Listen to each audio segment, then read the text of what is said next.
What up, y'all? It's your boy Will back at it again, and today I'm bringing y'all the snacks and strats with the Clerics in the Tactics Ogre One Vision mod. I promise y'all this video a lifetime ago. A lifetime ago. I've been busy like every other adult, but we got it. We got it done, guys. Get her done. Anyways, before we get started on the video, I just want to let y'all know that I did create a Discord trying to draw. Why do I keep saying trying to draw? Trying to grow a little community. You know, if you want to participate, let's do something cool together. Link in the description down below. And without further ado, Clerics. What are you going to use Clerics for? They're going to keep your people alive. They're super solid. They've got a plethora of spells to basically handle any status ailment, right? Typical Final Fantasy stuff. You're definitely gonna want at least one on most of your teams if you're a beginner especially. They just help keep your team alive and keep your formation strong and going. Oh, there's one skill that I did not cover, and that's called Consecrate Dead. It's one of the last skills they learn at like about level 18, 20, something like that, in the mod at least. And what that allows you to do is if you have slain an undead person, and they got the little timer over their head that's ticking down to 3, 2, 1, and then they revive, right? Anywhere in between that, if they are dead with the timer, you can use Consecrate Dead, and that will prevent them from waking back up again. And it's a skill, so let's say you couldn't use Exorcism, right, because you had to heal your boy Bertram, and you still got some TP that you've generated throughout the fight. Just target that little guy, boom, and now he can't get up.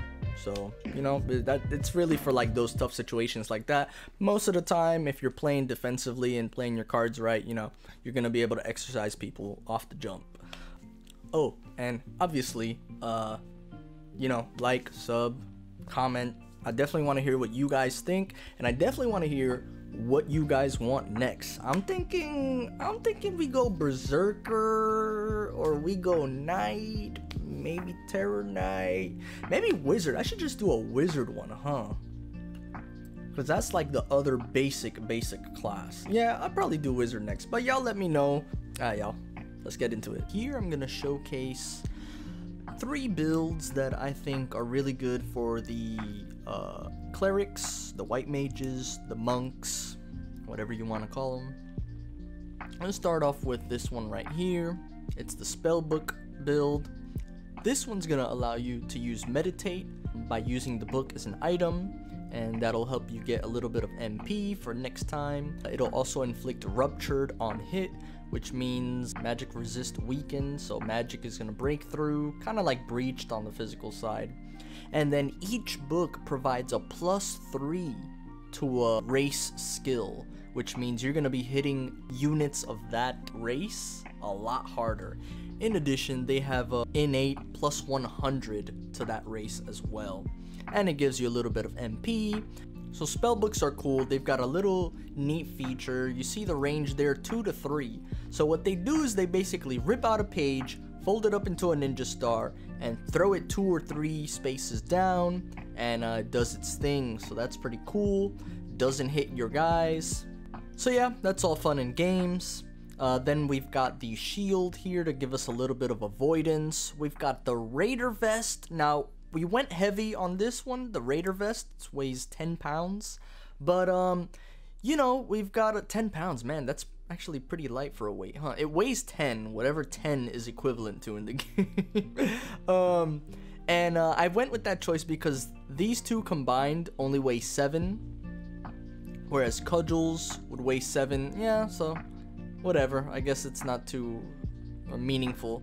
But it's a light build, so I decided to go a little bit beefier on that, a little bit beefier on this too. It gives us a little bit of accuracy, avoidance, and defense, and then a little defensive boost here for the accessory. Then the next build is going to be Donalto's, which is probably my favorite low-key. It's the Fist build. And what this is designed to do is full avoidance. Look at his avoid stat, stacked to 283. So we are going to be bopping and weaving as much as we can, and we're gonna be trying to inflict poison every counter hit we get. And that's why his skills are set up as such. We've got fists, we've got divine magic, we've got the augment light to boost that. We also got parry, we've got the counter hit, we've got silence ward, obviously to prevent getting silenced and keep our units healthy at all times. And then we've got tabula rasa, mother's blessing, clarity 4, and efficacy 3 to help on the MP gain and casting. And then the last build we have here, it shouldn't be the last build, I should say, because it's not really the last build. They can also use hammers as well, but I don't know why you would have a hammer swinging monk unless you're in Palace of the Dead, which is one of the final dungeons in the game, which is almost exclusively undead people in there. But anyways, we've got the regular standard cudgel build. This gives us this is a staff, I should say, right? It's the side grade. Yes, it's a side grade, which means it hits a little harder physically, and it gives us a little bit of an avoidance stat gain as well, in addition to the parry +1. And we kind of have a mix here between those other two builds. We've got a medium chest piece, and then we've got a helmet for bulk, and then the defensive accessory as well. And for this one, it's built really similar to the other one, but instead of counter hit, we've got tactician to kind of be able to spam mother's blessing and tabula rasa a bit more. And then to boost them on the battlefield, or rather they are going to be taking care of these guys, we've got our standard knight guy as always, Canopus as always. We've got Itachi from the last video here with his build. I changed one thing. I got rid of whatever was in this spot for siege. And then we've got Zapan, our berserker, wilding out, dual wielding an axe and a hammer. They're both dark themed. One does breached, one does stun, and we've got them stacked with a void, a little bit of defense, and a void as well. More on the berserker in another guide video, but let's just see how this plays out. So here we are within range to use the book on this unsuspecting lizard guy. What's his name, just to give him a little bit of respect? His name is Todu. Todito s'acabó finito. Hit him for a little 1 damage, but you know, that's how the spell books work. Here we've got Donalto getting gutsy, going to the front lines with the fist. We're gonna try to get some poison. We don't get it off, but we do get off the block. And here Itachi is gonna compliment everyone. We're gonna get, next turn we're gonna get a bound, we're gonna get a what does Canopus do, a slow, and we're gonna get a poison. Optimal positioning right here, folks.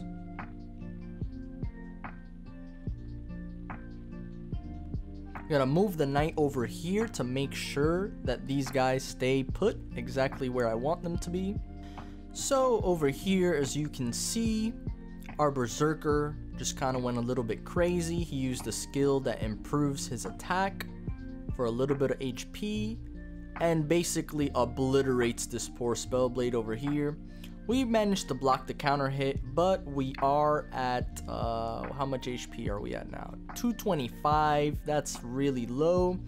So what we're gonna do is we are going to use, oh, we don't have enough. All right, well then, we're just gonna go for a heal 2 over here and do 115 plus, you know, whatever extra. If I had her trained more, she'd have heal 3, which would heal even more HP than that.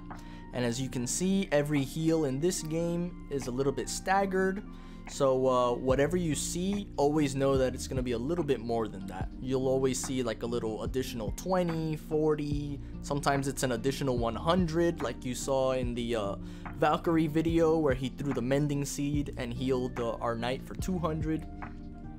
So yeah. Next, we're going to use tabula rasa with one of my other clerics. As you can see, our poor knight is hobbled. He's always experiencing some sort of trauma. We go over here. Tabula rasa removes all debuffs in the area. I don't remember if it works for enemies too. Let's see. Important to note, it does not work on enemies. Mathild is breached and it will not heal her. So you can rest assured that if you have to play a little bit risky with your wizard, with your white mage I should say, it'll be fine. Alternatively, you can also go for, let's see. You could go for this spell, Ease. It clears all debuffs on a single unit. You could also go for Unburden, which would also help with the hobble.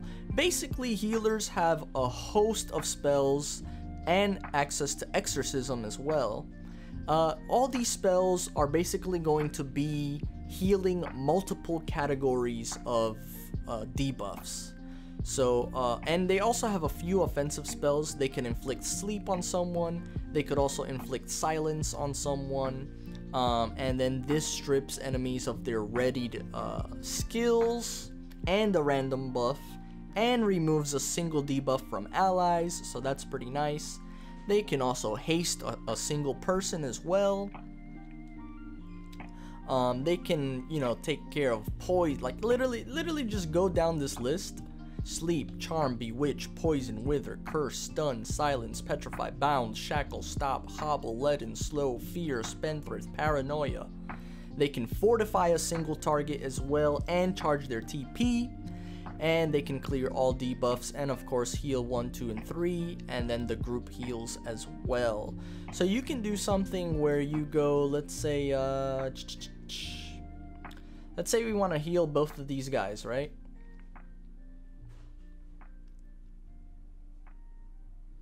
Heal them both. They're looking pretty good. And then you do tabula rasa. Bada bing, bada boom. So healers are super good in that when they do get their TP up there, they can abuse it and take advantage. Next with Donalto, we're just gonna inflict poison on this poor guy here. Ooh, we don't end up dodging that, but that's fine because we can just end turn. We're gonna bind this girl. She's done for. Then we're gonna Fated Circle up again. This I don't think you understand the severity of what's about to happen here. We parry that. We get the poison on the counter hit. We block, get the counter hit again. Let's get rid of some buffs here. So as you can see there, we just got rid of his weakened status. So here we have a perfect situation we can take advantage of. We're gonna tabula rasa. Right, heal up our berserker. We're gonna haste him as well. We're gonna fortify, let's fortify Donalto. And this is the benefit to having multiple healers on the team, is that you just maintain like impeccable formation health essentially, and not just HP health, but you know, I've got over here, look at all these buffs I've got on Zapan just from our knight fortifying him, our Spellblade granting Sure Strike, our healer giving him haste, and then the knight also gave him renewal. Our berserker is fully healthy again.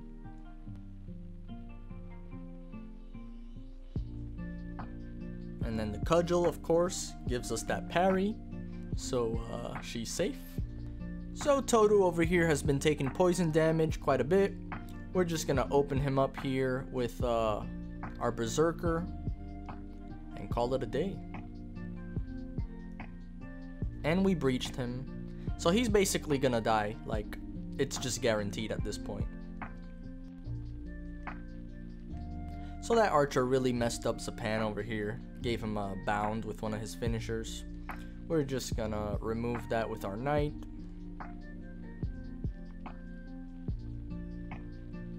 And then we're gonna just end turn there. Our hasted Donalto over here is gonna come through. We can even bind someone that's giving us trouble with a level 1 finisher with the fists, but we're not going to. And then our homie Itachi is just gonna snipe this archer once and for all. And now here we're gonna go berserk with our berserker. And I don't think it's not a good look. I will say it's not a good look.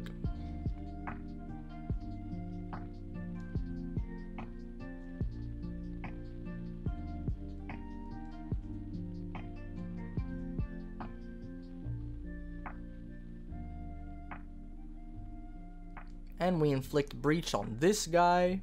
If he didn't have it already, we killed this guy outright.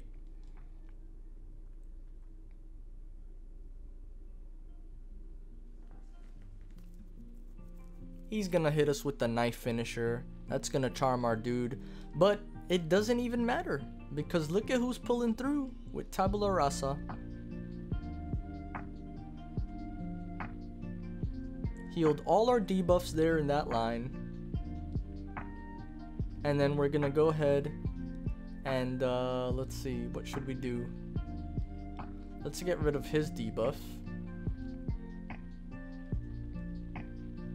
We're gonna hit her for that 74 with the poison again. Go over this way, Tabula Rasa, get rid of the breached. End turn. Look at Donalto, still sitting at a cool 390.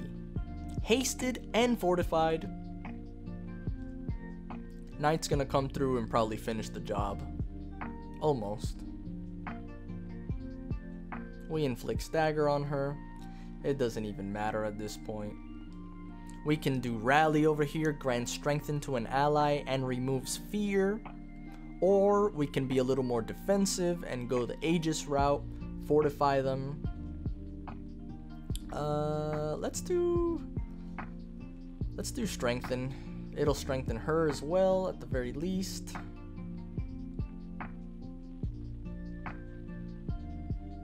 Here I'm gonna demonstrate the sleep on one of our own guys. He's asleep, he's done. Out of commission for at least a couple of turns. So your white mages can actually be very good, I guess, clutch units, because you can just eliminate a threat from the battlefield if you manage to land the sleep. And the same thing for silence on, you know, pesky mages, if you can get them close enough.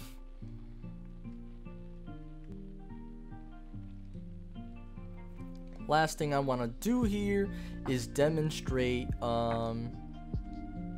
Mother's Blessing with Donalto. So here we are, we're gonna double the healing that our next healing spell does. So we're gonna go over down here to all heal 2 and instantly gonna heal multiple people for over 200 HP.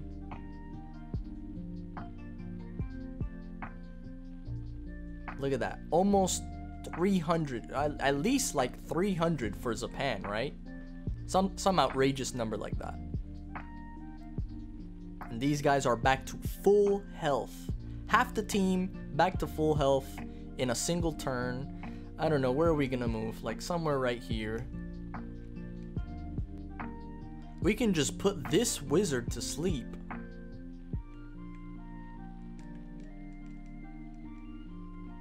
We can put this wizard to sleep here, this mage. And now all of a sudden, no one's gonna have any healing on that side. And yeah. Battle is free, ladies and gentlemen. So those are the benefits to having multiple healers on your team. They make your team rock solid, impenetrable, and they can also do a whole bunch of shenanigans involving poison with the fists and the avoidance counter hit. They can heal your guys up. They can do multiple things in one turn that can easily turn the tide of the battle. They are basically like S tier in this game, and they're really hard to kill. And yeah, I mean, I would honestly recommend the fist build. You saw how Donalto was. He was just bopping and he was breakdancing in the crowd, you know? And if you complement them with a knight and with a spellblade, which you're gonna have as early as chapter 1, like within your first 5 fights, I think you get a knight. So you complement a knight and a spellblade on your team. Now all of a sudden your white mage is going to be fortified on the battlefield and gaining HP every turn, and he's also gonna make sure the spellblade's gonna make sure that your white mage gets access to that poison on hit. And yeah, that way you can whittle the HP on the opposing side. You can keep your guys nice and buff on the battlefield, and everybody wins, everybody's happy, everybody except for the AI, but we don't care about the AI, right? It's a sad day to be a Terminator. But yeah, that's it for that.